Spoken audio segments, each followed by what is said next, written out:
Bienvenue sur le podcast Limerté. Je suis Clémentine et je vous partage des histoires ordinaires de femmes extra.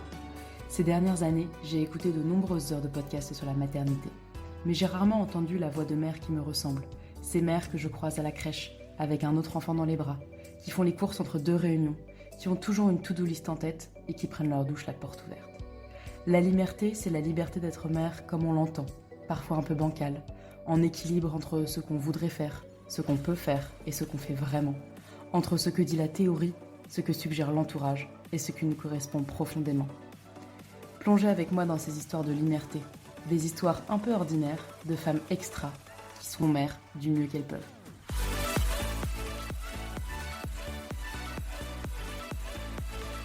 Salut Marie! Salut Clémentine. Merci d'être là aujourd'hui. Marie est entre un bol de céréales et un biberon, donc voilà, peut-être qu'on entendra son petit à un moment donné. Marie, pour commencer, est-ce que tu peux te présenter? Oui, bien sûr.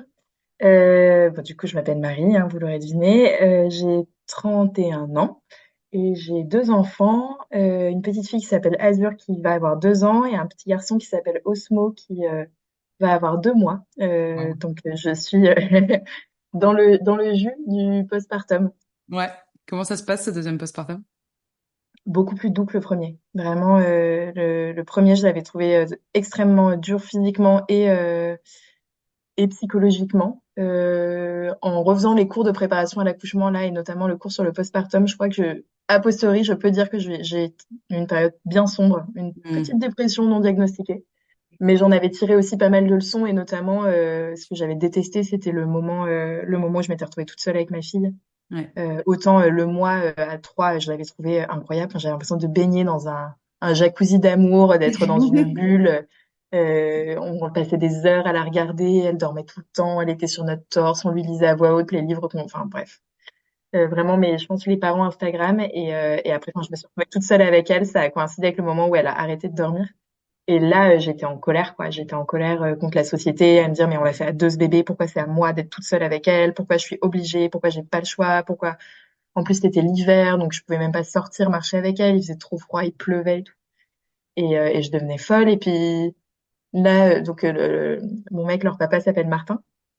Et a posteriori, le Martin m'a reconnu qu'il avait été un peu lâche et qu'effectivement, ça l'avait bien arrangé de reprendre le boulot et que c'était quand même plus facile ces journées que les miennes. Il en avait bien conscience déjà à l'époque et que avoir des pauses déj avec des collègues, bah, c'est vachement plus cool parce qu'on a des conversations avec des vrais mots d'adultes. Ouais, exactement. Et du coup, quand la question du deuxième s'était posée, la condition avait été posée dès le début, c'était moi je refais pas 2 mois toute seule. Donc tu te débrouilles comme tu veux, mais on a 2 mois ensemble et j'ai un mois toute seule. Ok. Donc ça a fonctionné, le chantage a marché, mais j'étais pas prête. Enfin, franchement, j'ai trouvé ça hyper dur et ça a vraiment entaché ma relation avec ma fille. Je pense que le jour où elle a été admise en crèche, ça a été un soulagement pour moi de la laisser, alors que j'entends plein de mamans dire que c'est un déchirement. Et moi, j'avais besoin qu'elle soit loin de moi pour trouver du plaisir à la retrouver. Ouais. Ouais, je comprends, on n'en parle pas beaucoup de ça, hein, mais en réalité, je crois qu'il y a beaucoup de mères qui sont contentes d'aller mettre leur enfant à la crèche parce que, comme tu dis, en fait, toute la journée avec un tout petit, on devient dingue parce que on n'a pas Ouais. de discussion, parce que il y a un côté, je trouve, on a l'impression un peu de rien faire, sauf que c'est le pire des jobs en réalité. Sauf que, et pour autant, quand on te dit, mais qu'est-ce que fait de ta journée? Rien. Rien. Et en même temps, euh, mais j'ai rien eu le temps de faire non plus. Enfin, Exactement. ça n'a aucun sens. Et c'est un espèce de tunnel sur lequel même nous, alors qu'on est en train de le vivre, on ne sait pas mettre de mots. Tout à fait. C'est génial Et d'avoir eu ces 2 mois à quatre. Enfin, oui, oui. Bah si, en fait, du coup, parce que la crèche était fermée en août, donc on a eu un gros mois à 4. Euh, alors ça, je sais, j'ai adoré, mais je sais pas si je le recommande si les gens savent que leur fertilité leur permet de calculer une arrivée.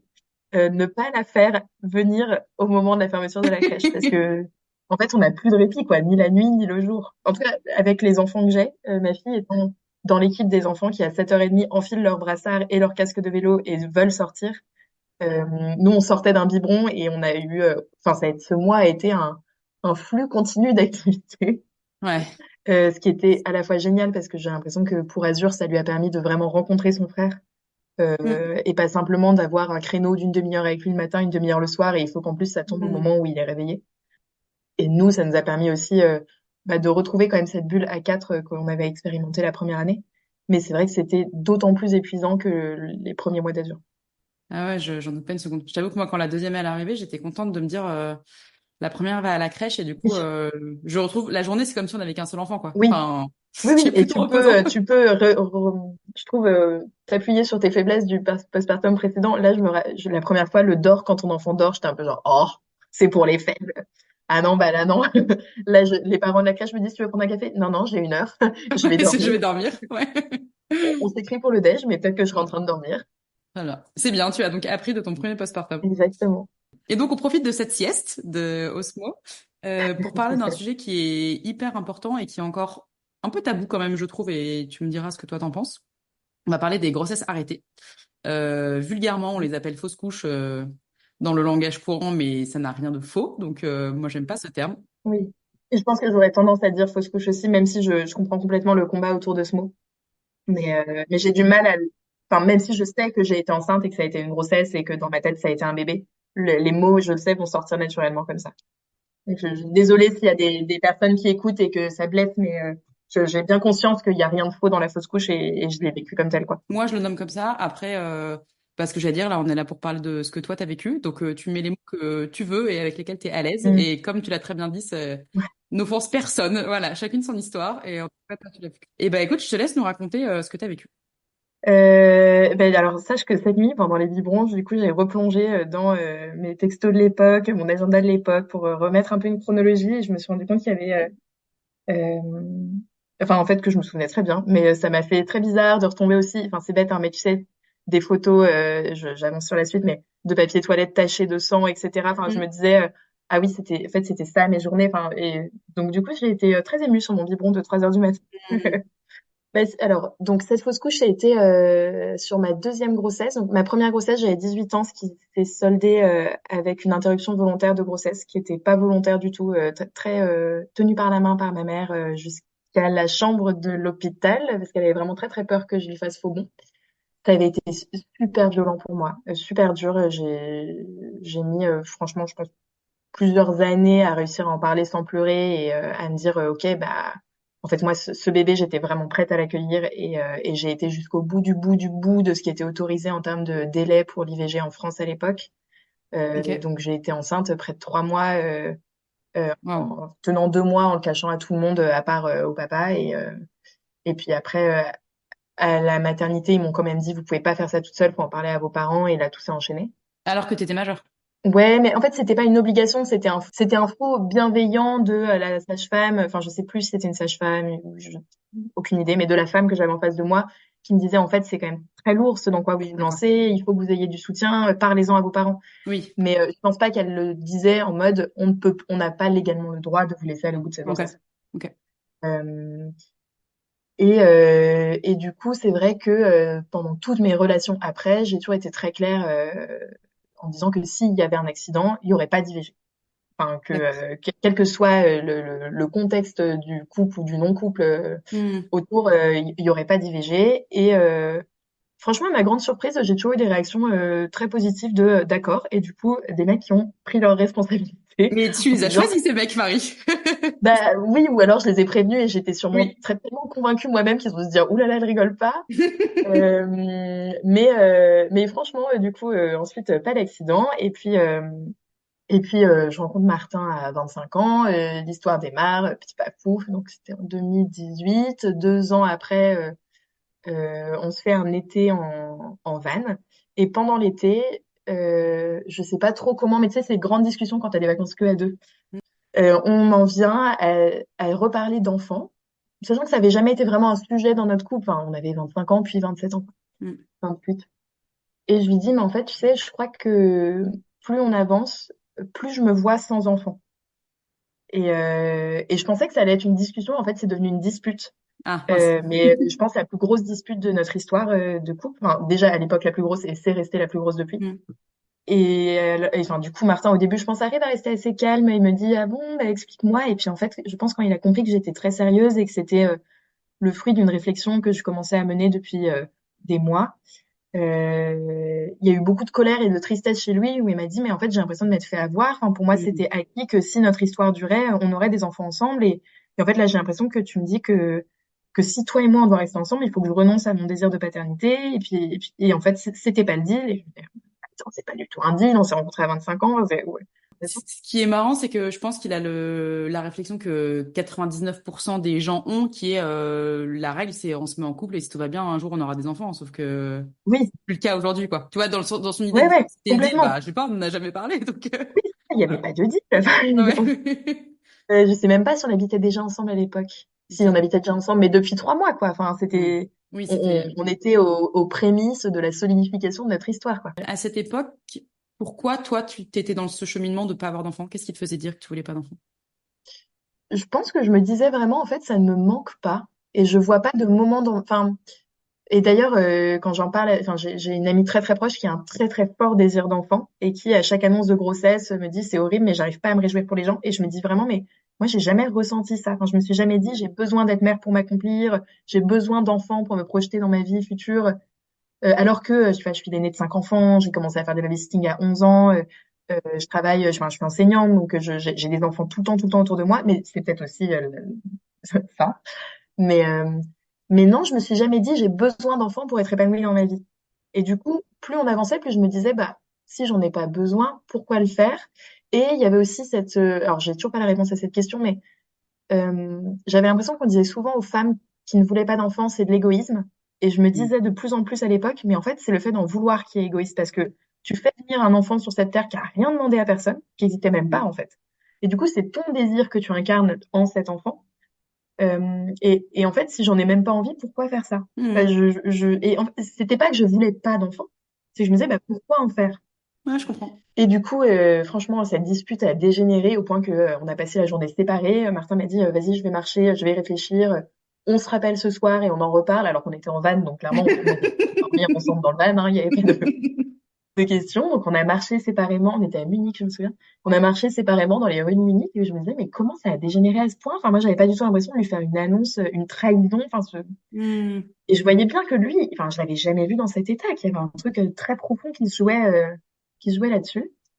Et le soir, il m'a dit, bon, bah, j'ai réfléchi, de toute façon, je pourrais pas te forcer à avoir un enfant si t'en veux pas.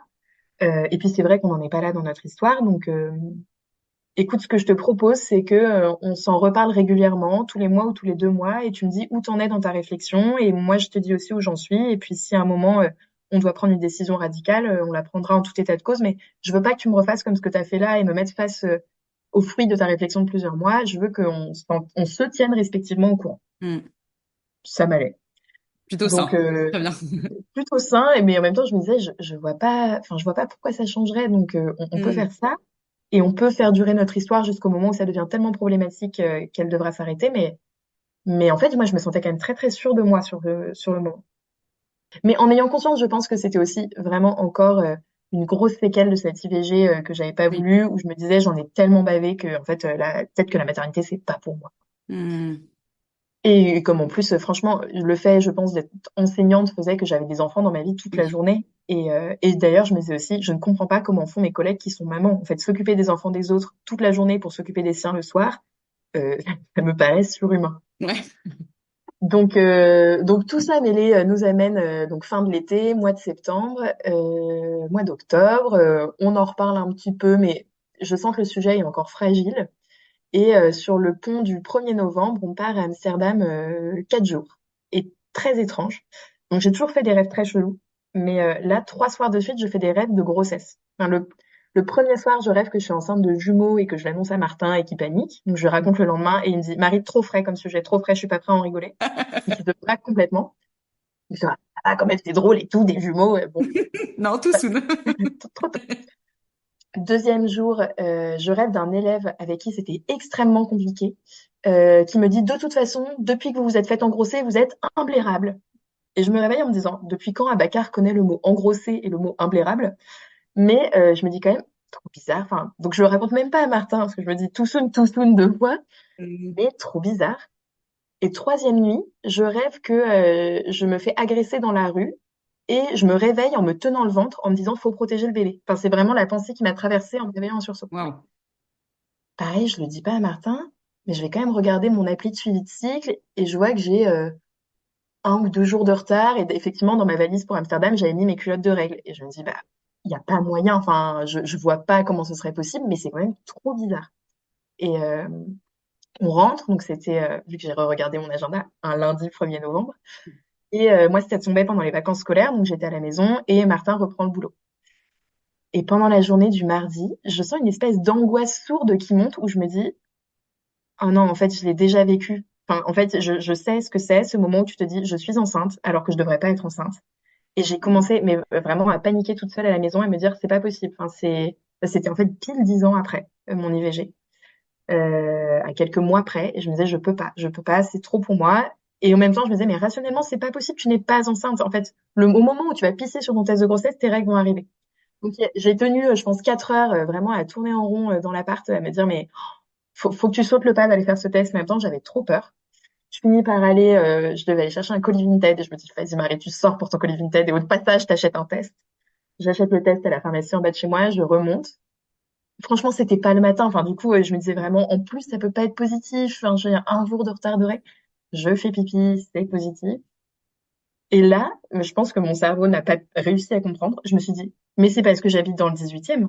Les tests de grossesse sont périmés. Mais bien sûr, Du coup, il faut que j'aille dans un quartier riche de Paris pour acheter un test de grossesse. c'est Donc, tout j'ai à fait marché pendant logique. 1 heure. Mais non, mais j'ai marché 1 heure pour aller, enfin non, pas 1 heure, mais j'ai marché jusqu'à l'avenue de Truden en me disant là-bas, les tests de grossesse ne seront pas périmés. Je reviens avec mon test, je refais pipi, repositif. Et là, je me retrouve dans la salle enfin dans les toilettes avec mes deux trucs par terre, mes bouts de plastique avec les deux barres. Et je suis restée, je pense, prostrée 1 heure à regarder ces trucs en me disant mais je peux pas, enfin c'est pas possible, c'est pas possible, c'est pas possible. Et là, j'ai eu une réminiscence parce que quand même, mine de rien, je ne voulais pas être maman, mais les podcasts de maternité, ça m'a toujours fait vibrer, écouter les histoires des autres, j'adore. Donc j'ai pensé tout Bliss et Hmm, puis plein d'autres.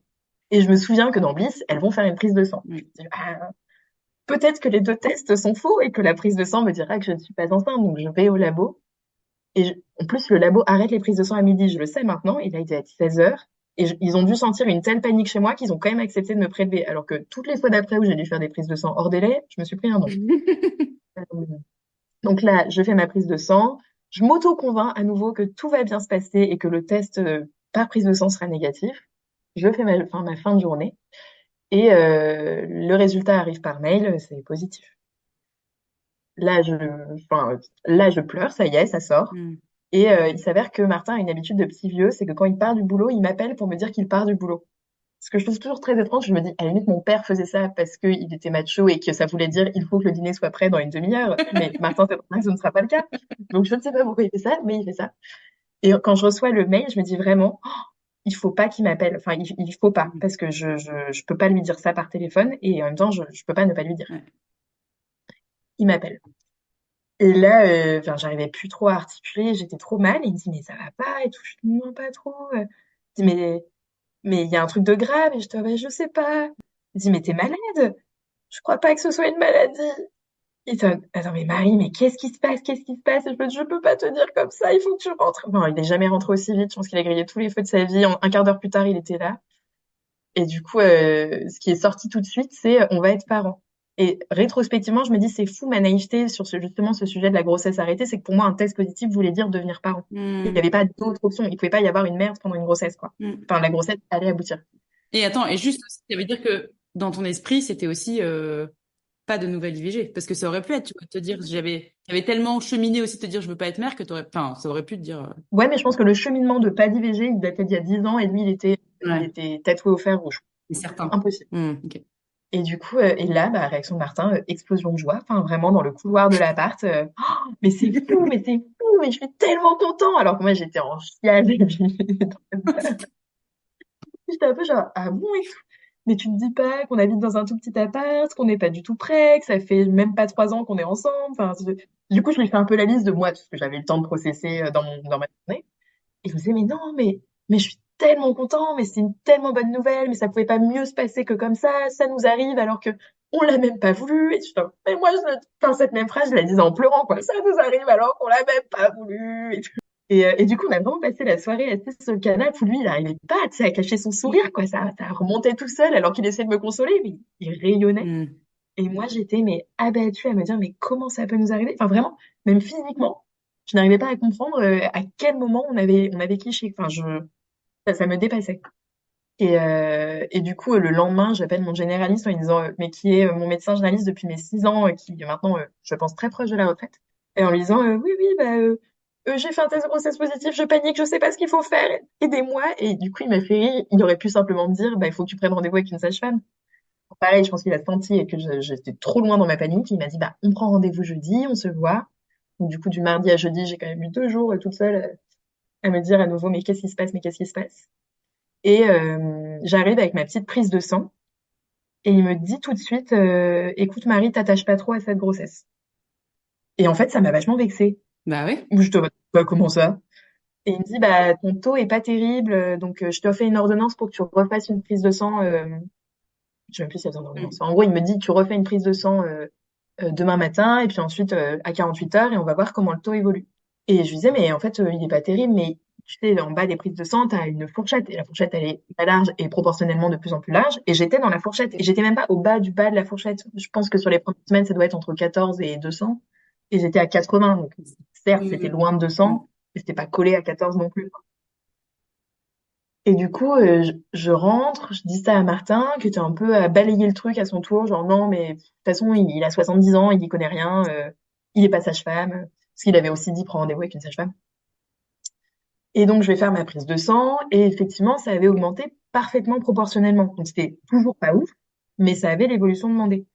Donc, il m'avait dit, tu m'appelles quand t'as les résultats, je l'appelle, je lui dis, il me dit, ah, franchement, je le sens pas, je suis vraiment désolée de te le dire comme ça, j'ai pas trop les mots, mais on continue à faire des prises de sang régulièrement. Et tu vois, avec ta sage-femme, pour mm. avancer au plus tôt les codes de datation. La sage-femme avec qui j'avais pris rendez-vous, oui, pour l'anecdote, en juin, moi j'avais toujours eu des règles très douloureuses, mais je commençais à avoir des règles en plus hémorragiques depuis plusieurs mois. Et du coup, en juin de cette même année, juste avant l'été de la fameuse dispute, mon généraliste m'avait dit c'est peut-être de l'endométriose, va faire une écho avec une sage-femme.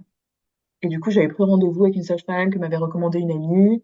Je lui explique, on fait l'écho, elle éclate de rire, elle me dit, il n'y a rien d'endométriose. Par contre, votre stérilet est tombé, il est coincé dans le col, et c'est pour ça que vous avez super mal et que vous saignez à fond pendant très longtemps. Je vous l'enlève. Et donc, j'avais pris rendez-vous un jeudi matin à 9 heures avant d'aller en cours, et j'appelle Martin en lui disant, pour info, j'ai plus de stérilet. Et là, il était un peu genre, ah bon, comment ça? Et puis après, elle m'avait dit, on reprend rendez-vous pour le reposer, sauf que c'était l'été, il fallait le faire pendant les règles, machin. Donc en fait, on était arrivé à septembre, toujours sans stérilet. Ok. Et puis finalement, on était arrivé à ce fameux bébé. Donc je reprends rendez-vous avec cette sage-femme parce que je sais que je l'avais trouvée super bien, qu'elle avait vraiment pris le temps de tout m'expliquer. Elle avait pas juste extrait le stérilet, quoi. Elle Mm. m'avait vraiment dit, vous voulez voir votre utérus, vos trompes. Donc elle m'avait tout montré, mon anatomie, je trouvais ça trop bien. On reprend rendez-vous. Elle disait qu'elle faisait les échos de datation qu'à partir de 9 ou 10 semaines, justement pour être sûre d'entendre le cœur, parce qu'elle disait que sinon il y avait trop de parents qui avaient un bébé où tout allait bien à l'écran, mais comme il n'y avait pas le cœur qui paniquait. Et du coup, je gratte, j'avance d'une semaine par rapport à ce qu'elle demande, en me disant, bon, j'aurais toujours l'excuse de me dire que je l'ai fait parce que mon médecin me l'a demandé. On arrive à ce rendez-vous, et là, elle nous accueille avec un immense sourire, en disant, alors, ça a bien marché!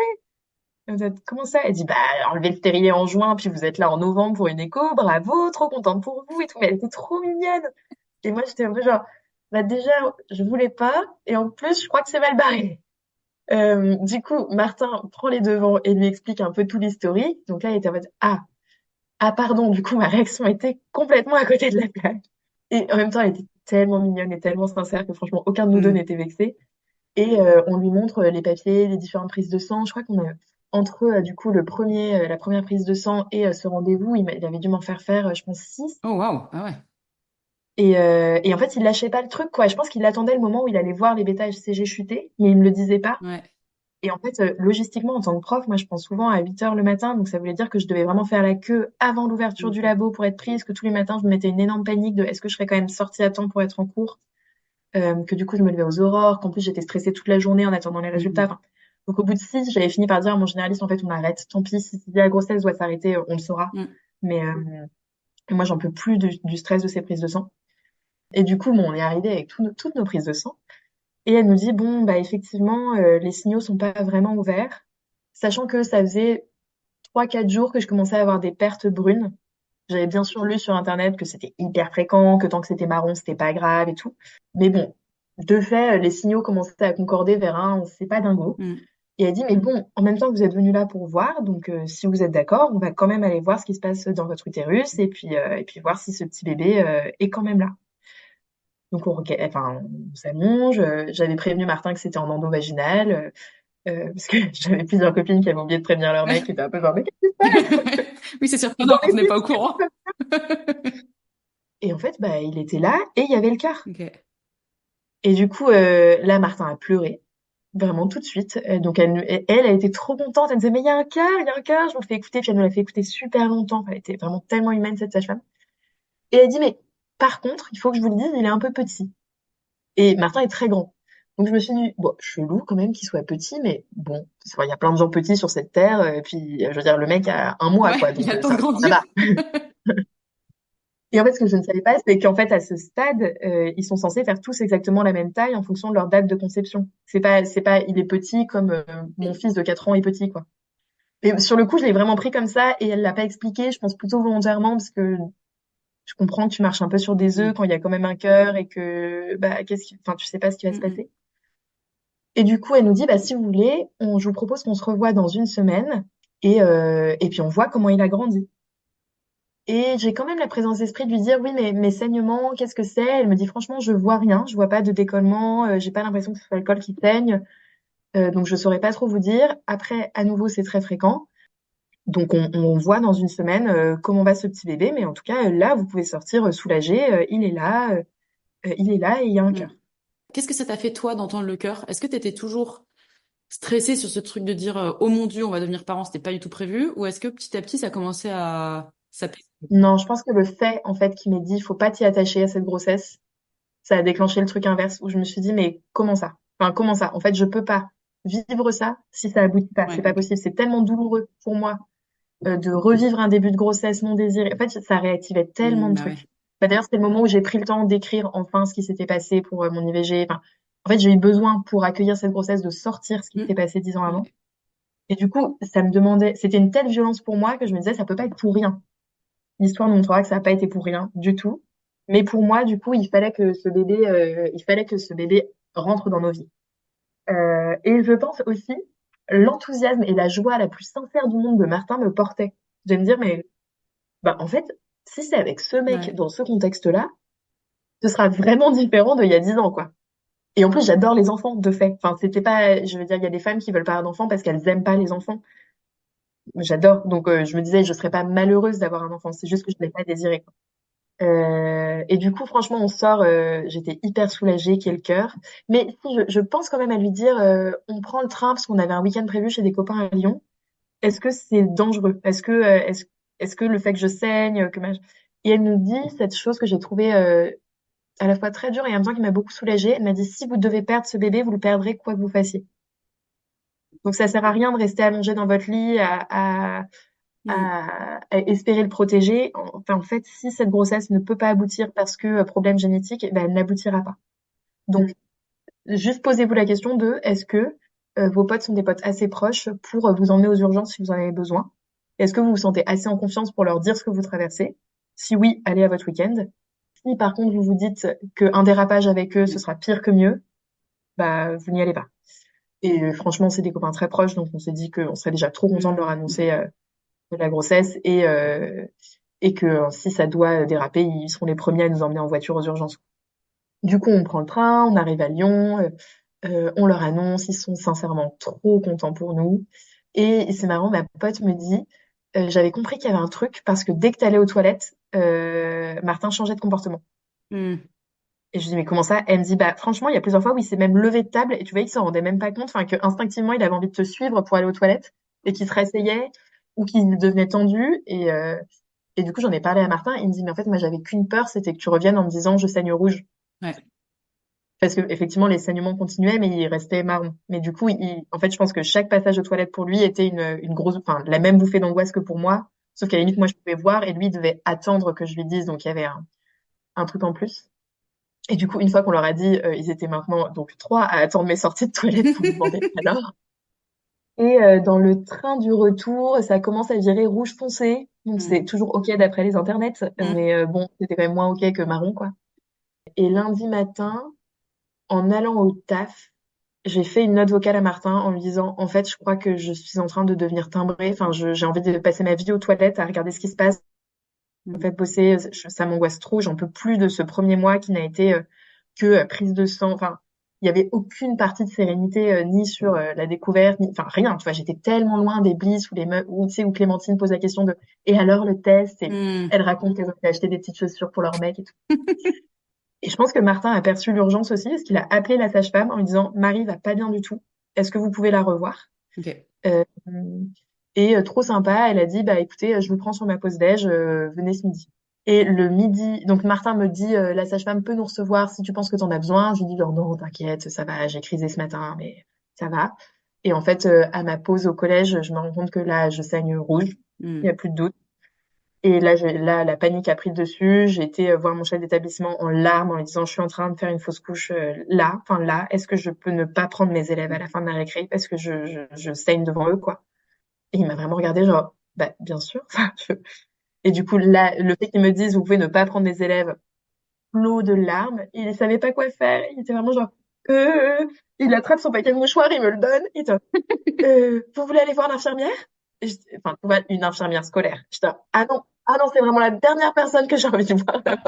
Et il était, euh, si ça peut vous rassurer, ma belle-sœur a fait 3 fausses couches, elle a maintenant 2 très beaux enfants. Enfin, je voyais vraiment qu'il paniquait C'est de ouf. trop mignon en Il vrai était ça. trop mignon. Il était trop mignon. Ouais. Et je dis, mais oui, mais je m'en fous, je vous avoue. Et je comprends, je comprends. Et il me dit, bon, bah écoutez, vous allez rentrer chez vous. Je dis, non, j'ai rendez-vous sage-femme. Il me dit, bah c'est très bien ça, c'est très bien. Mais par contre, je vous laisse pas partir toute seule là dans cet état-là. Donc, soit votre conjoint peut venir vous chercher en taxi, parce que vous ne prenez pas le métro, Hmm. soit vous me dites qui vous voulez dans l'équipe pour vous accompagner et je lui annule ses cours de l'après-midi. Ouah, génial. Trop sympa. Ouais. Du coup, il appelle ma grande copine qui est la CPE en lui disant, est-ce que tu peux annuler tous tes trucs de l'après-midi, il faut emmener Marie aux urgences. Hmm. Entre-temps, Martin me dit, mais bien sûr que je viens de prendre en taxi, c'est quoi cette Hmm. idée? Donc arrive le taxi et il arrive, ça c'est pour l'anecdote drôle, pile au moment de la sortie des élèves à midi. Et du coup, j'ai eu le moment où je suis sortie par la sortie des profs. J'ai essayé de cacher mon visage avec ma capuche parce que j'étais bien sûr toute rouge d'avoir pleuré.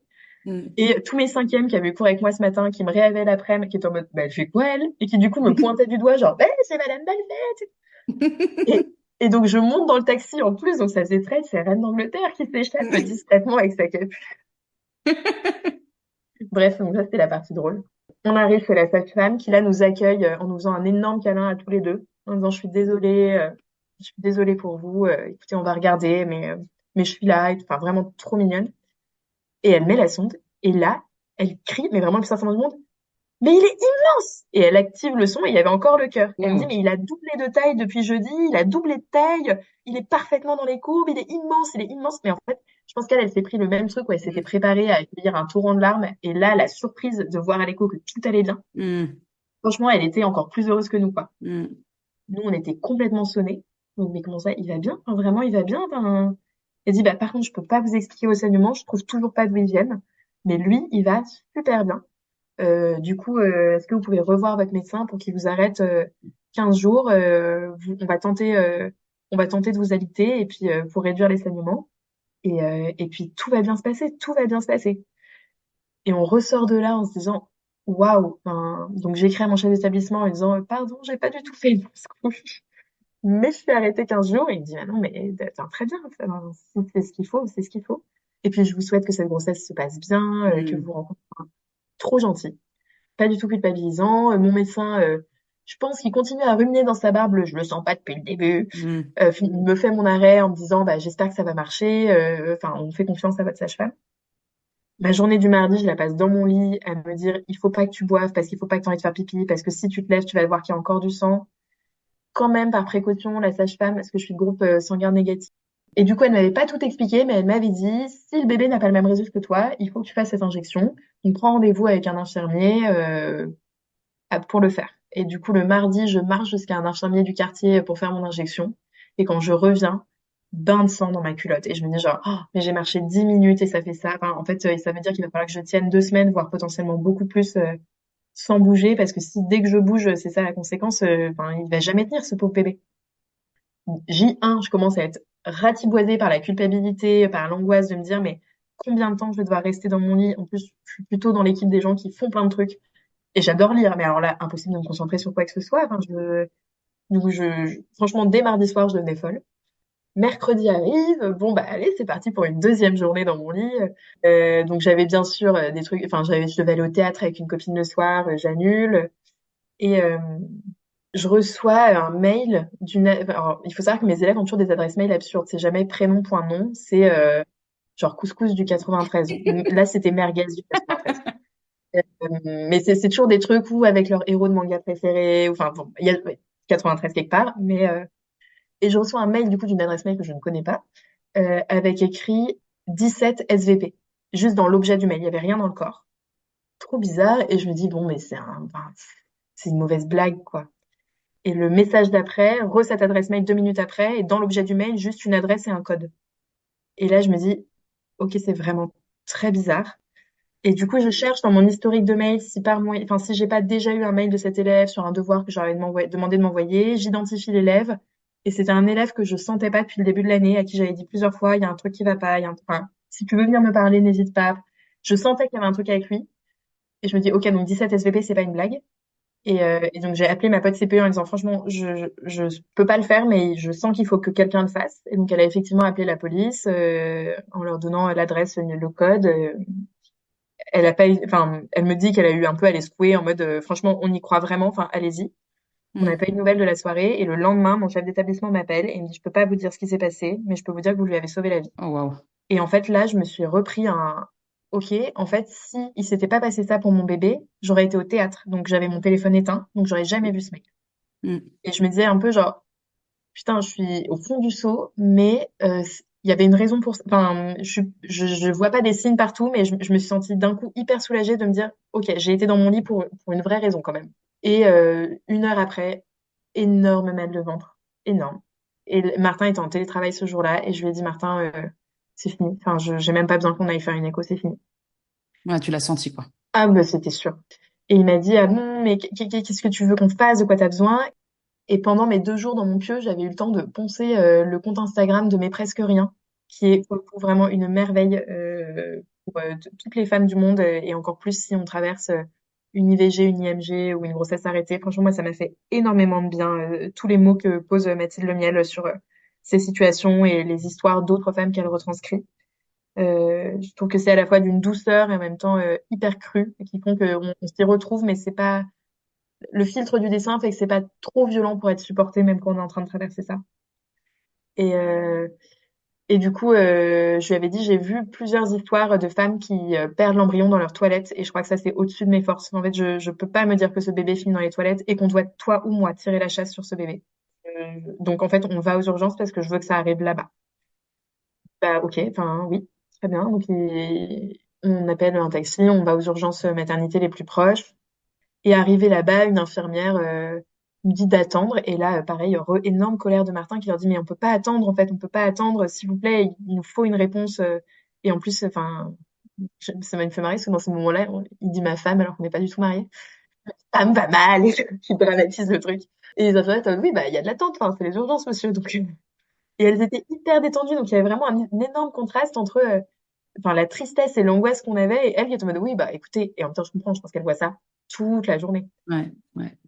Enfin, une fois qu'on connaît les chiffres et qu'on sait que on sait jamais très clair entre une femme sur 4, une femme sur 5, une grossesse sur 4, une grossesse sur 5, mais enfin, en gros, c'est quasiment toutes les femmes une fois dans leur vie, quoi. Au moins pour la génération de nos mères et de nos grands-mères. Et bref, du coup, on s'installe, une petite infirmière toute mignonne vient me voir avec un gobelet en carton de café vide en me disant il faut faire pipi là-dedans pour des examens. Et je lui dis mais en fait je peux pas. Et elle est en mode bah, comment ça vous pouvez pas? Je dis bah déjà ça fait 3 jours que j'ai pas bu parce que j'avais trop peur d'aller aux toilettes et de voir que je perdais du sang.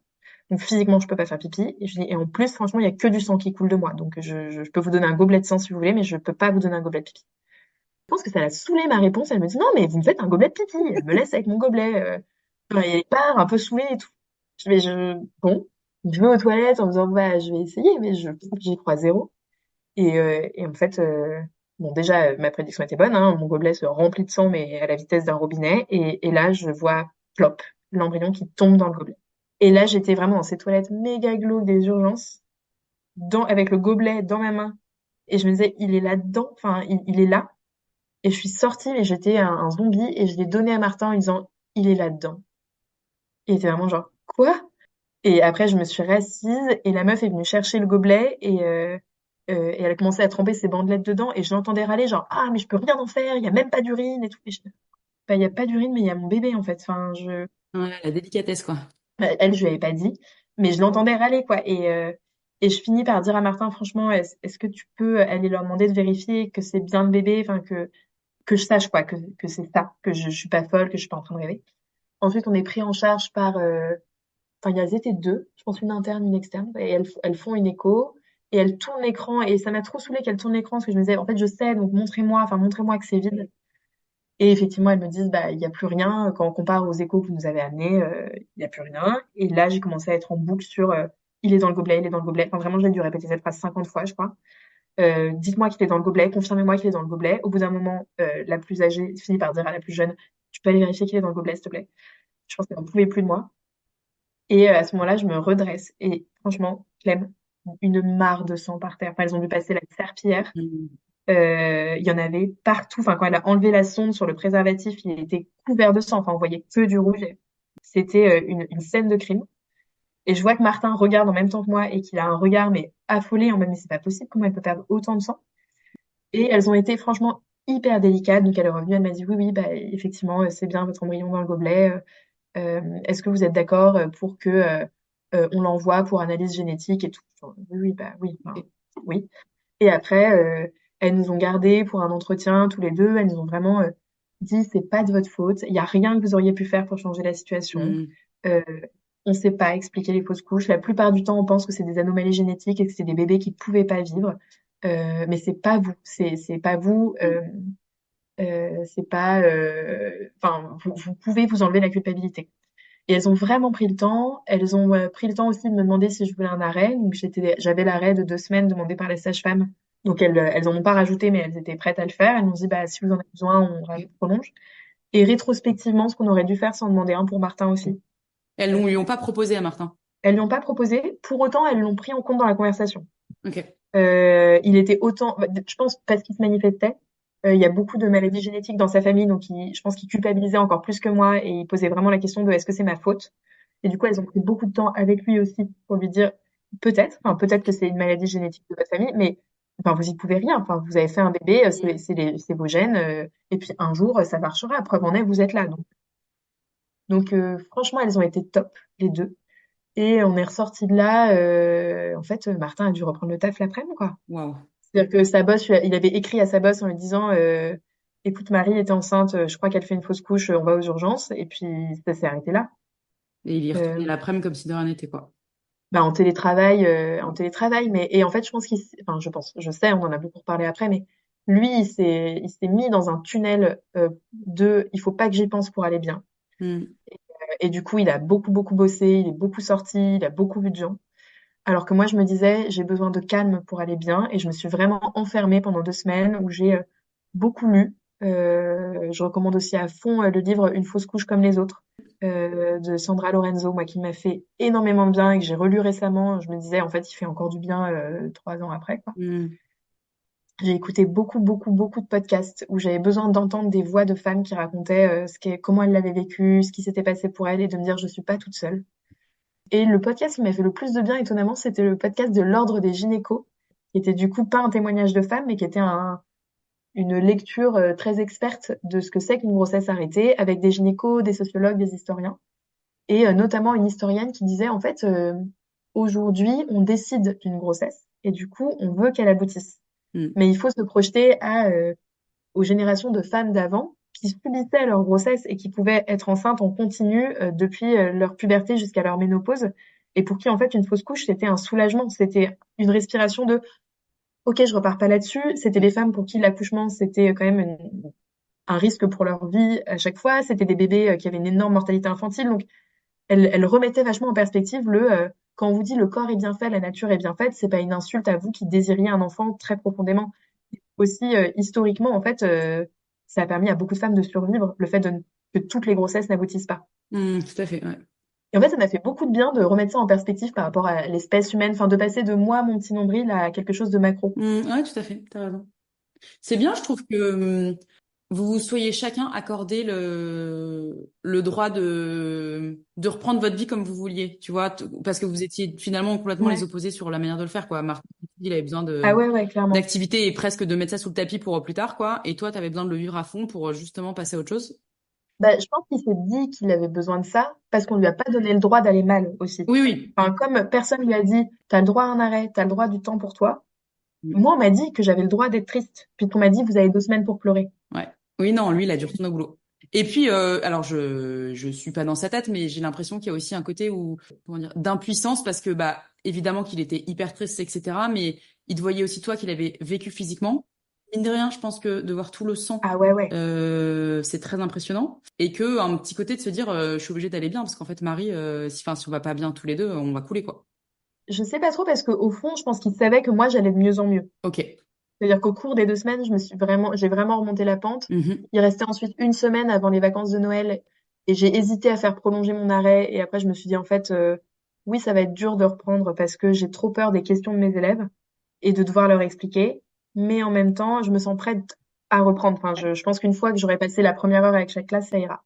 Donc, en fait, au bout de 2 semaines, j'allais mieux et je pense que j'avais aussi vraiment mis ces 2 semaines à profit pour faire ce dont j'avais besoin pour faire mon deuil en fait, enfin me dire ok voilà ce qui s'est passé, voilà pourquoi ça s'est passé et puis je me disais aussi franchement on a eu de la chance enfin, quand je comparais à beaucoup de témoignages sur mes presque rien, je me disais les nanas à l'hôpital elles ont été géniales, la sage-femme elle a été géniale, enfin on a quand même été super bien entourés et alors je sais plus combien de temps après le moment où on acte le fait que la fausse couche est avérée mais on a une visite de une écho de vacuité utérine à faire.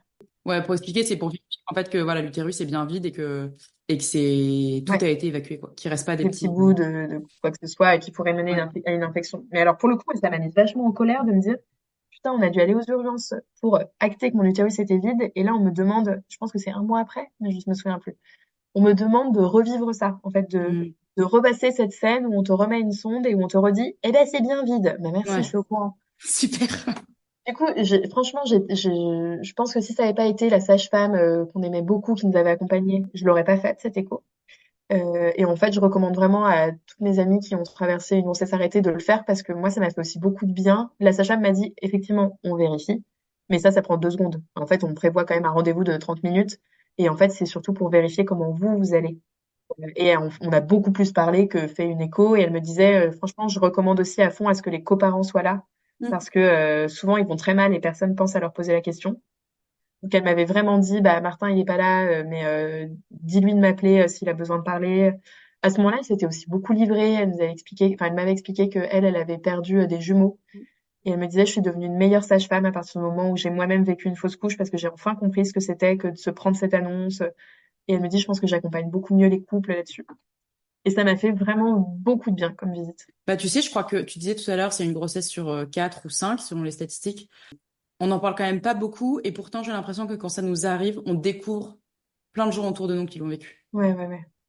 Et souvent, enfin, pour le coup, moi, j'avais parlé de ma grossesse à mes amis, donc j'ai parlé de la fausse couche. Et Martin n'avait pas annoncé la grossesse, lui, il était resté sur la règle du on n'en parle pas avant 3 mois. Ok. Et en fait, après, il s'est retrouvé coincé et en mode, mais je peux pas annoncer un truc dont j'avais même pas parlé avant. Mm. Et du coup, on était le jeudi matin aux urgences. Le samedi, on avait un brunch avec des copains qui venaient avec leur bébé de 6 mois. Oh waouh. Et, euh, et vraiment, c'était des copains de Martin. Et ça a été d'une violence folle pour lui. Et je me disais vraiment, mais dis-leur, en fait. Enfin, Ouais. et il a pas réussi à leur dire. Et je voyais qu'il était en souffrance pendant tout le brunch. Et Mm. ben, il regardait ce bébé d'un air hypnotisé en mode bah, pourquoi eux, ils ont leur bébé et pas nous.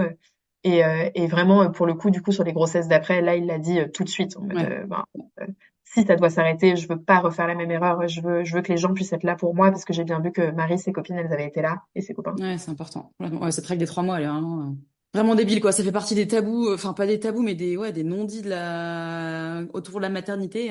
Je sais pas pourquoi il y a cette Bah, surtout que c'est ça, enfin, on te dit ne le dis pas au cas où ça se passe mal, mais c'est justement au cas où ça Exactement. se passe mal que tu as besoin que les gens soient Exactement. là. Enfin, si tu réfléchis 2 secondes à la raison derrière cette règle, elle saute, quoi. Et après, du coup, à la maternité, elle nous avait dit, franchement, si vous voulez réessayer, vous pouvez réessayer tout de suite. Il y a plusieurs écoles sur le sujet, mais en fait, Enfin, non, Mm. votre corps, il va réovuler, donc ça marchera pas au cycle 1, mais en tout cas, si vous avez besoin de vous relancer tout de suite, vous Mm. pouvez. Si vous avez besoin de temps, vous pouvez. Dans quel état d'esprit t'étais à ce moment-là? Parce que ce bébé, donc il n'était pas voulu, vous étiez Ouais. toujours en discussion avec Martin, toi un peu convaincu que vous auriez pas d'enfant et lui convaincu que vous en auriez. En tout cas, que lui en aurait. Je sais pas si à ce moment-là, il se disait c'est Oui, avec Marie que j'en aurais, mais en tout cas, il savait que lui, il serait père exact. un jour. Tout à fait, t'as raison. Bah écoute, après cette fausse couche, je pense qu'on a eu beaucoup de mal à parler en fait, parce qu'on sentait qu'on avait des besoins tellement Mm. différents qu'on s'est un peu laissé du temps l'un à l'autre. Moi, j'ai pas tout de suite compris qu'en fait, il avait besoin de la même chose que moi, mais qu'il se sentait pas le droit de demander la même chose que moi. Ouais. Et je pense qu'on attendait les vacances de Noël, qui étaient, tu vois, 3 semaines après, en se disant à ce moment-là, bah on va forcément retourner dans nos familles, enfin on va avoir du temps. Et on s'était prévu, si c'était ça en fait, en gros moi j'ai eu mes 2 semaines d'arrêt, une semaine de cours, les vacances, et on s'était prévu entre Noël et le Nouvel An, donc Noël on devait être avec nos familles et le Nouvel An avec des copains, on s'était prévu 4 jours tous les deux à Saint-Malo et on s'était dit bah, on va profiter de ces 4 jours ensemble pour un peu en reparler, enfin faire le point sur nous comment on va après ces 3, 4 semaines. Et à Noël j'ai le Covid. Du coup, la santé dans la famille de Martin est fragile et du coup, j'ai dû rentrer toute seule à Paris et il est resté avec sa famille à Ok. Noël. Et il s'avère que du coup, je pouvais pas non plus le rejoindre à Saint-Malo parce que je pouvais pas prendre le risque que lui tombe Mm. malade. Donc, il a été tout seul à Saint-Malo. Et là, ça a été le vrai gros coup dur où on s'est dit, en fait, on attendait tous les deux ce moment-là pour se retrouver en se disant, on prend du temps séparément et tout seul, enfin, chacun tout seul. Et on sera à deux là. Et on l'a pas eu. Et du coup, on était, je pense, hyper triste alors que ça allait mieux parce qu'on se disait, on s'est fait voler ce temps dont on avait besoin pour se retrouver. Et le nouvel an, du coup, Martin, entre-temps, en fait, a attrapé le Covid, donc machin, donc on n'y a pas été. Enfin, ça a été un sale enchaînement et on s'est dit, bah, tant pis, janvier, on se prévoit des week-ends, quasiment tous les week-ends, mais on prend du temps pour nous et tant Mm. pis si on flambe financièrement, mais là, il faut ça pour nous, quoi. Et en fait, du coup, on n'a pas eu le temps de reparler de tout ça, vraiment. Et on se fait un week-end à La Rochelle, on se fait un week-end de ski de fond. Enfin, ça n'avait aucun sens, vraiment, on partait dans tous les sens. Et moi, en fait, à ce moment-là, j'avais trop envie de retomber enceinte. Je me disais, je peux pas m'arrêter là. Enfin, en fait, ça peut Mm. pas être ça, mon expérience de maternité. J'avais un sentiment d'échec tellement fort. Enfin, je me disais, je peux pas me dire que ma relation à la maternité, c'est une IVG, une fausse couche. Enfin, c'est pas possible. En fait, maintenant que j'en suis là, il faut que je mène une grossesse à terme. Je peux pas à chaque fois faire 3 mois, faire 8 semaines et puis, enfin, je peux pas me taper que la partie relou. C'est clair. Et du coup, ça devenait assez obsessionnel et je pense d'autant plus obsessionnel qu'on ne se voyait pas avec Martin et que du coup, il y avait même pas ni d'opportunité d'en reparler, ni d'opportunité de refaire l'amour. Enfin, Ouais. c'était, Ouais. j'étais toute seule avec mon projet et je me disais vraiment, bon, qu'est-ce qui va se passer? Et je pense heureusement que ça s'est fait comme ça parce qu'en fait, comme Martin, lui, n'a pas fait son deuil de la fausse couche, mais vraiment pas pendant très longtemps, Mm. je pense qu'il aurait pas été prêt avant très longtemps à recommencer.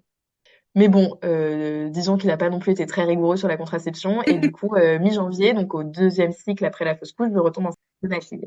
Et donc, début de grossesse à la fois stressant et en même temps, je me disais, enfin, je peux pas, c'est pas possible que ça merde une troisième fois. Donc, ce bébé-là, il va naître, c'est sûr. Donc, j'étais Ouais. beaucoup plus positive. Je pense aussi beaucoup plus enthousiaste parce que ce bébé-là, on l'avait, enfin, en tout cas, moi, je l'avais très fort voulu.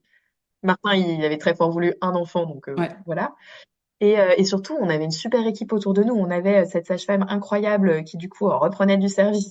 Et j'ai re-eu des pertes de sang assez tôt, à peu près au même moment que sur la grossesse d'avant. Et donc, pareil, elle nous a pris en urgence, en mode, écoutez, moi, j'y crois à fond sur cette grossesse, mais si vous avez besoin de faire des échos tous les trois Mm. jours pour vous rassurer, on fait des échos tous les 3 jours. Enfin, il n'y a aucun problème. Ok. Bon, en fait, il n'y en a pas eu besoin. Et elle était vraiment incroyable, quoi. Chaque écho, elle était encore plus Mm. heureuse que nous. Elle nous disait, ouais, elle est incroyable, mais qu'est-ce qu'elle est belle, mais qu'est-ce qu'elle est belle! Vraiment, c'est un bébé en écho, Trop quoi. bien.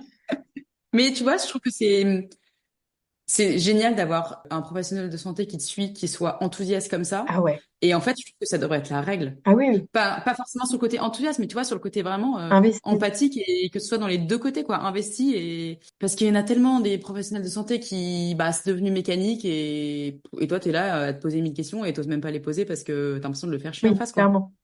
Bah, du coup, elle a déménagé entre la grossesse d'Azur et la grossesse d'Osmo. Et alors, trouver une autre sage-femme après, ça a été, La barre était haute. je pense qu'on en a essayé, c'est horrible de dire essayé, mais on en a vu 5. Mm. Et à chaque fois, on sortait avec Martin en se disant, oh, elle est tellement pas à la hauteur. Et en même temps, on se disait, bah, c'est trop méchant de notre part. Peut-être que c'est juste qu'on a eu la merveille des merveilles la Ouais. première fois et qu'il faut qu'on accepte qu'il y aura plus jamais de merveille des merveilles ou alors qu'il faut qu'on aille en Alsace pour la revoir, quoi. Mm. Mais c'était trop dur de faire notre deuil de cette sage-femme qui a du coup non seulement faisait les échos mais a fait le suivi de grossesse donc on la voyait tous les mois et Ouais. Mais tu vois, tu dis c'est bizarre de dire essayer, mais je suis quand même d'accord que pour moi c'est tellement important que c'est comme un psy, tu vois. C'est pas parce que, enfin, c'est ok si la personne elle te va pas et d'aller chercher quelqu'un d'autre. C'est tellement important. Enfin, comme tu dis, tu vas la voir tous les mois. oui et en même temps sur une grossesse tu te dis j'ai que 9 mois donc en fait si je crame un mois avec un essai C'est il me reste plus rien. Ouais, tu fais passer des petits entretiens téléphoniques avant peut-être. Ah mais t'as raison ça on aurait peut-être dû faire ça. Enfin bon Ouais, je sais pas si elle serait très réceptive. Oui bonjour je voudrais vous essayer avant de prendre rendez-vous. ouais, c'est ça. Mais ouais non du coup la grossesse d'après en fait c'était on était angoissés je pense sur le premier trimestre mais en même temps moi j'étais aussi beaucoup plus sereine. Enfin, je me disais là ça va aller. Et du coup, enfin, je pense que l'histoire de cette fausse couche se termine à la naissance d'Azur, où bah, J+3, quand est sortie de la maternité avec elle. Martin, tu sais, avait un peu cette scène, pareil, qu'on visualise tous, cette scène émouvante où l'homme porte le siège auto. Va En bien. fait, c'est pas juste qu'il a des gros muscles, c'est que toi, tu viens d'accoucher, donc tu ne peux pas porter un siège Exactement, tu ne auto. peux rien Mais, porter. et donc, j'ai visualisé, donc, on marche dans le couloir, donc j'ai cette petite photo que tout le monde a. On arrive dans l'ascenseur, là, je fous en larmes, chute d'hormones.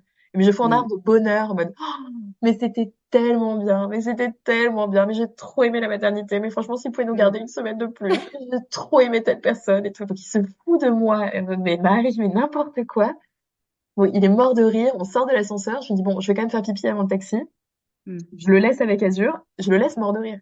Je reviens, j'ai pas fait pipi pendant 1000 ans. Il était plus là, je le cherche, et il était dans un petit coin sur un banc, en larmes, mais vraiment en larmes, quoi, des sanglots énormes avec Azur posé sur le banc à côté de lui. Et il sanglotait. Et je dis, mais qu'est-ce qui s'est passé? Et là, mais vraiment, il me dit, mais je sais pas, en fait, je me rends compte que la fausse couche, elle était restée coincée dans ma gorge, que ça fait Non. 1 an qu'elle était coincée là, qu'elle était bloquée, et là, ça y est, elle est partie. Ça y est, elle est là, elle est vivante, elle est vivante. Et il regardait Azur, mais comme mais la, je ne sais combien de merveille du monde. Et il Mm. disait, on l'a fait, elle est vivante, on l'a fait, elle est là, elle est là. Et il était en boucle. Et le trajet de taxi, on a pleuré tous les deux. Alors, c'était 40 minutes de taxi. Du long. Et le chauffeur nous regardait dans le rétro, genre, ça va? En disant, oui, on est très, très, très, très heureux. Ah, D'accord. ça me met les larmes aux yeux. Ah, mais c'était, enfin, franchement, bah, moi aussi, d'ailleurs. Mais ouais, pour moi, en fait, cette fausse couche, il l'a pas digérée parce qu'on lui a pas laissé le temps de le faire. Et j'avais pas, enfin, ni lui, il m'en avait Ouais. pas reparlé. Parce qu'après, on était dans le bain pour Azur. Et du coup, on en a pas reparlé pendant 9 mois en fait, lui, il a pas eu le droit d'être triste. Parce que c'était pas lui qui l'avait dans son ventre, parce que c'était pas lui qui saignait. Et d'ailleurs, c'est fou, mais j'y repense là. À la maternité, elles m'ont dit, on vous arrête 2 semaines parce que ça va faire très mal. Du coup, elles prennent en compte que la douleur physique. Et de fait, moi, je pense que j'ai tellement saigné à la maternité que j'ai pas eu mal après. Vraiment pas. Enfin, moins que pendant des règles. Mais par contre, j'étais tellement triste et c'est plus, enfin, c'est autant la douleur physique que la douleur psychologique qui doit justifier un arrêt. Et l'arrêt, là, en tout cas, il m'était proposé que parce que vous allez saigner fort et avoir mal, quoi. Mm. Et encore, tu vois, je trouve que qu'elle te propose de t'arrêter qu'un jour. Enfin, effectivement, comme tu disais tout à l'heure, il y a plein de femmes qui vivent ça et le congé officiel pour une fausse couche, c'est un jour. Je pense. C'est un jour. C'est hallucinant, quoi. Enfin, comme si, c'est exactement ce que tu dis. En fait, on ne prend en compte que physiquement ce qui se passe, mais en fait, émotionnellement, c'est. Oui, et puis ce serait bien connu si t'avais, enfin, ne serait-ce que pendant nos règles, si on avait du sang que un jour. Mais oui. Et puis, on prend pas du tout en compte effectivement le partenaire qui certes n'a pas porté ce bébé, mais qui l'a, dans plein de cas. Ben, en l'occurrence, en plus, dans notre couple, Martin, il avait porté ce Oui. bébé dans son cœur bien avant moi, quoi. Donc, je pense que pour lui, il y avait un deuil qui était pas de 8 semaines, qui était aussi, je pense qu'il, comme en plus, on en a pas reparlé, je Ouais. pense qu'il devait se dire, OK, c'était ma chance, ce bébé. Enfin, Ouais. il en aura plus après. Bon, là, j'interprète complètement, parce que pour le coup, on n'a jamais eu cette conversation-là, mais je pense qu'il y a beaucoup de choses qui se sont jouées pour lui et qu'il a noyé dans j'y pense pas, donc je tape, je sors, je vois des gens, et j'en parle pas. Mm. Mais enfin, c'est bête, mais dès qu'on a su après qu'on avait des amis IE autour de nous qui traversaient des fausses Ouais. couches, il était d'une empathie folle, quoi. Où il disait vraiment, ah là là, mais ça le remet hyper Ouais. triste de repenser à cette grossesse-là. Et du coup, pour boucler la boucle, je te disais au début, cette grossesse, elle peut pas servir à rien. Mm. Enfin, c'est pas possible de revivre ça 10 ans après mon IVG.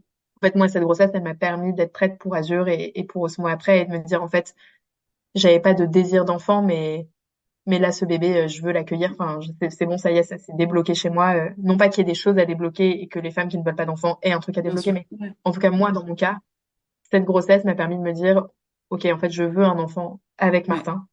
Et ben, je suis prête à assumer cet égoïsme-là, mais en fait, ça va advenir. Et du coup, la grossesse d'Azur a été aussi beaucoup plus heureuse, beaucoup Ouais. plus sereine que les deux précédentes. Et quand elle est arrivée, mais je pense qu'on réalisait aussi à quel point c'était précieux. Versus, tu vois, ma première annonce à Martin qui était on va être parents, parce que j'avais pas conscience qu'une grossesse, c'était précieux et que c'était pas acquis, quoi. Que tout ne s'arrêtait pas au test positif. Ouais, en fait, ce bébé, il a vraiment ouvert la voie. Et de ce que tu dis, j'ai l'impression qu'il a guéri un peu quelque chose de ce que tu Exactement. avais vécu 10 ans avant. Alors, même si ça reste un sujet compliqué. En fait, non, mais si, il m'a forcé à le guérir. Là où avant, c'était resté une plaie ouverte que je regardais un peu de temps en temps en me disant, oula, elle est trop ouverte encore. Là, je vais pas m'y frotter. Ça a l'air de faire trop mal, ce truc. Enfin, je voyais une psy pendant très longtemps et je l'avais choisie parce que sur Doctolib, elle avait mis qu'elle accompagnait les personnes pour un IVG et je me disais, bon, bah, ça veut dire qu'elle est quand même sensible. Ouais. Une interruption, une IVG. Elle est sensible à ça et j'ai réussi à lui dire au revoir peu avant d'accoucher d'Azur en lui disant en fait ça y est je suis prête j'ai plus besoin de vous comme béquille dans ma vie je sais que ce bébé je peux l'accueillir avec mes deux jambes et je tiendrai debout et elle m'avait dit quand même le postpartum est une période de grande fragilité n'hésitez pas à reprendre rendez-vous et je te dis bah non c'est bon moi je suis vaillante je sais que j'ai tout réglé mes problèmes oui Marie oui Tu avais réglé ce sujet. Effectivement, il y a voilà plein de j'ai sujets réglé après. celui-là et après il y en a d'autres qui sont arrivés. Mais ouais, non, franchement, je suis immensément reconnaissante à ce bébé d'être arrivé là comme ça, parce que je pense que j'aurais jamais eu le courage, moi, de dire à Ouais. Martin, faisons un enfant. Enfin, ni le courage ni l'envie. J'aurais pas eu le courage non plus de retourner voir ce qui se passait du côté de il y a 10 ans. Ouais. Et qu'en fait, j'avais besoin de ça. J'avais besoin qu'on me force la main et ce bébé m'a forcé la main de la meilleure des manières. C'est très beau. Bah, tu vois, j'allais dire ce que quand tu m'as écrit pour partager un peu cette histoire, tu m'as écrit, je suis très reconnaissante envers ce bébé-là. Et je trouve que c'est une belle manière de, même tu vois, s'il n'a pas été nommé, etc., de pas l'oublier en fait. Je sens vraiment que ça fait partie de votre histoire, quoi. Ah ouais, ouais, ouais, vraiment. Bah, d'ailleurs, on en a beaucoup parlé à Azur pendant la grossesse. Et puis après, bon, ma fille n'est pas la reine du sommeil. Et à un moment, on s'est dit, bah, c'est peut-être ça, peut-être Mm. qu'elle porte un truc dont elle n'est pas responsable. Donc, on avait passé beaucoup de temps aussi à lui raconter l'histoire de ce bébé qui était là avant elle Ouais. et de l'autre bébé qui était là avant eux. Bon, Ouais. ça n'a pas résolu ses problèmes de sommeil, mais au moins, je me dis qu'elle sait et que c'est pas un sujet, enfin, c'est pas un tabou dans notre famille et que effectivement, moi, j'ai eu 4 enfants dans mon ventre, j'ai 2 enfants dans ma vie aujourd'hui et qu'en fait, bah, Azur, c'est pas ma première. Et sûrement que quand elle sera plus grande ou adulte, ben elle aura besoin aussi de connaître l'histoire Et qu'au fond, elle la connaît déjà. et qu'elle la connaît déjà exactement. Et peut-être qu'elle posera jamais de questions parce que comme tu dis, en fait, sans avoir besoin de mettre des mots dessus, bah elle la connaît déjà l'histoire. Mais du coup, ouais, je veux dire juste, je me suis aussi dit, enfin, post tout ça, j'ai vraiment eu à cœur de toujours le dire, moi, à mes copines que j'avais fait cette fausse couche, parce que je me disais que le jour où ça, enfin, j'étais la première de mon groupe à avoir un bébé, et je me disais que le jour où ça leur arriverait, je voulais qu'elles sachent qu'elles pouvaient en parler, et ça m'a vachement touchée, parce qu'en fait, j'ai eu plusieurs fois des messages de gens que je ne connaissais pas, qui me disaient, bah, j'ai raconté à tel ami qu'on a en commun, qui m'a dit de t'écrire. Et du coup, j'avais l'impression d'être devenue référente fausse couche et de pouvoir envoyer les liens de mes podcasts, les liens de mes lectures à tout le C'est monde. bien. Mais je me disais, bah, en fait, si il faut passer par machin, qui connaît machin, ça veut dire qu'il y a encore beaucoup de gens qui n'en parlent pas, alors qu'en Exactement. fait, c'est sûr que pour d'elle, c'est le cas. Et du coup, enfin, j'avais pas vocation à devenir porte-étendard de la grossesse Mm. arrêtée, mais j'ai trouvé ça trop important, en fait, qu'on sache que ça existe et qu'on sache à quel point c'est Ouais, fréquent. à quel point c'est commun, tout à fait. Enfin, c'est génial en fait de partager tes lectures, les podcasts et de partager les noms comme ça parce que bah oui, c'est pas encore un sujet assez intéressant, on va dire, pour la société, pour qu'il y ait des ressources disponibles facilement et que ben comme plein de sujets encore, c'est au lien entre les femmes et au lien entre amis et tout que ça fonctionne quoi. Donc je suis très contente que tu le fasses. Et merci d'être venu raconter tout ça à mon micro parce que je pense que c'est vraiment ouais vraiment un message important et il y a besoin de libérer la parole dessus. Et d'ailleurs, tu vois, tu es la première que j'enregistre sur ce sujet. Mais quand j'ai demandé sur Instagram s'il y a des personnes qui voulaient parler de ça, j'ai eu 4 messages derrière de femmes qui ont dit, bah moi je l'ai vécu. Trop bien. Et elles seront toutes enregistrées. Enfin, il n'y a pas un sujet de mettre. Voilà, Ah bah oui, parce que chaque exactement. histoire est différente et qu'en fait, moi, ce qui m'a fait du bien, c'était l'accumulation de récits à écouter et de me dire, on est plein. On est plein. Ouais, exactement. On est plein et on le vit pas toutes pareil. Tu vois, je pense à là sur Instagram, Hélène Tosco, qui va accoucher de son deuxième enfant, mais qui racontait que elle, en fait, elle l'avait pas si mal vécu et d'ailleurs, j'avais trouvé ça très bien. Elle avait fait la liste de tout ce qu'elle s'était fait pour aller bien. Elle avait fait son petit programme du bien-être. Et je me disais, bah oui, en fait, ça peut être aussi pas lumineux, une fausse couche, mais ça peut être une étape dans ton parcours de maternité qui n'est pas forcément aussi sombre Mm, que pour d'autres femmes. Je pense que pour moi, ça a été très dur parce que ça arrivait après une IVG et que du coup, je me disais, waouh, en fait, mm. deux grossesses, Ouais. deux fins morbides, entre guillemets. Et qu'effectivement, tu vois, là, pour la grossesse d'Osmo, on savait avec Martin et on se disait, bah, si ça n'aboutit pas, on sera très triste, mais on sait que ça peut arriver. Oui, il y avait un côté, il y aura pas en plus Mm. la violence de la claque de l'inattendu. Il y aura toujours l'immense déception et la douleur de la perte, mais ce sera pas pareil. Merci beaucoup, Marie, tout ce que tu as partagé. Voilà. Merci à toi, du coup, d'avoir enregistré ça. Et j'espère que ça pourra être utile à quelques-unes ou quelques-uns qui Je pourront suis sûre que oui. Et merci à Osmo d'avoir fait une maxi sieste. Il dort encore. Alors que j'ai son biberon prêt là. Ouais, merci beaucoup, Marie.